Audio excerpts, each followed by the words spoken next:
2. So we're going to put it in front of 3. So as you can see, I've put that there and press enter. Okay, so let's see. If we drag it all the way down, as you can see, it has been corrected. So if I click this, it's 03. If I click the next one, it's still on 03. So the 3 then remains where we want it to be. Okay, so let's continue.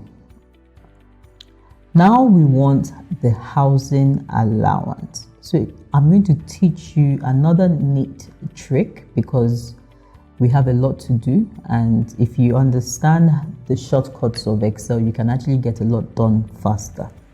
So I'm going to go back to the basic salary formula and look at the formula again.